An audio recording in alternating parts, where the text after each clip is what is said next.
आप सबसे कहना चाहता हूं, सुनो योगी जी आप को। दुनिया की तस्वीर वर्तमान में देख रहे होंगे, कुछ तो हमें इन चीजों को देखना पड़ेगा। क्या है इन सब का कारण? आज भारत के तमाम पड़ोसी चल रहे हैं, मंदिर तोड़े जा रहे हैं, बिल्कुल चुन चुन करके हिंदुओं को निशाना बनाया जा रहा है, बिल्कुल।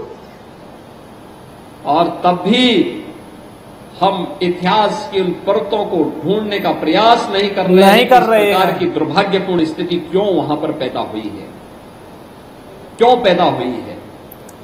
और इसलिए बहनों भाइयों, हम याद करें, जो समाज इतिहास की गलतियों से सबक नहीं सीखता है, उसका उज्जवल भविष्य पर भी ग्रहण लगता है। बिल्कुल सही कहा योगी जी ने। धर्म पर आने वाले संकट के लिए फिर से एकजुट होकर के कार्य किए जाने की आवश्यकता है। बिल्कुल, योगी जी ने बिल्कुल एकदम सही कहा। और ये कुछ बात जो है, ये कुछ हिंदुओं को समझ नहीं आती है।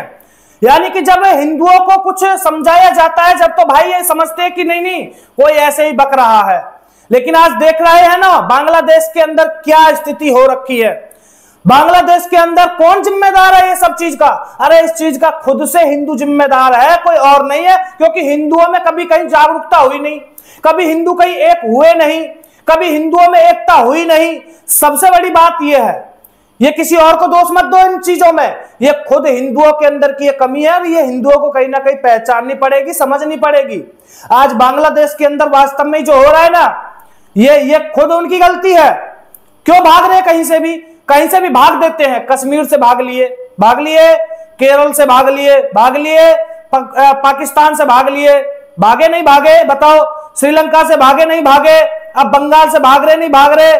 बंगाल से भी भाग रहे हैं। और बांग्लादेश से तो अब ये स्थिति देखने को आपको मिल ही रही है। मतलब हिंदू जो है हर जगह से तो भागता है और समझने को कुछ राजी नहीं है, नेताओं के ऊपर निर्भर रहता है। अरे कब तक यार तुम नेताओं के ऊपर निर्भर रहोगे?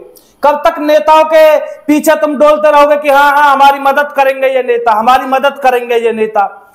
मैं कहना चाहता हूं योगी जी आज भी, यानी कि एक मुख्यमंत्री होने के नाते खुलकर नहीं बोल सकते, लेकिन इतना कुछ बोल दिया योगी जी ने, ये काफी है हिंदुओं समझने के लिए। और फिर भी हिंदू समझने का नाम नहीं लेता है, ये सबसे बड़ी बात है। फिर भी हिंदू समझता ही नहीं है। हिंदू बस क्या करेगा? कमाने में ध्यान है। पैसा कमाओ, जोड़ो, इकट्ठा करो, बड़ी बड़ी हवेली बनाओ, बड़े बड़े ये सामान ले लो भाई, बड़ी बड़ी गाड़ियां ले लो। इन चीजों में पैसा को बेअर्थ करता है। लेकिन एक दिन यही पैसा धरा का धरा रह जाता है, सब कुछ हाथ से चला जाता है, कुछ भी हाथ में नहीं बचता है और हम अपनी बहन बेटियों को भी नहीं बचा पाते हैं। ये बड़ी दुख की बात है यार। और ये सबसे कमजोरी, सबसे ज्यादा कमजोरी हिंदुओं के अंदर ही है, हम हिंदुओं के अंदर ही पाई जाती है।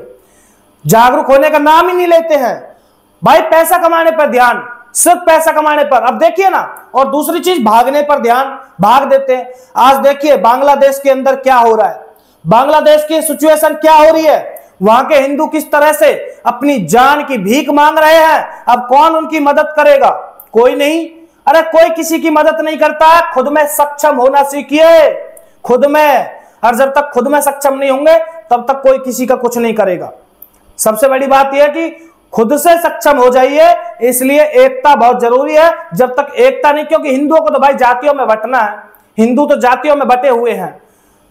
तो ये कहीं ना कहीं ये खुद के लिए यानी कि बहुत दुख की बात है यार। जातियों में कब तक बटेंगे, कब तक? और आज देख लीजिए बांग्लादेश में कोई वहां पर किसी की जाति नहीं पूछकर वो कर रहा कि तू किस जाति का है भाई, किस जाति का है। कोई किसी की जाति नहीं पूछ रहा।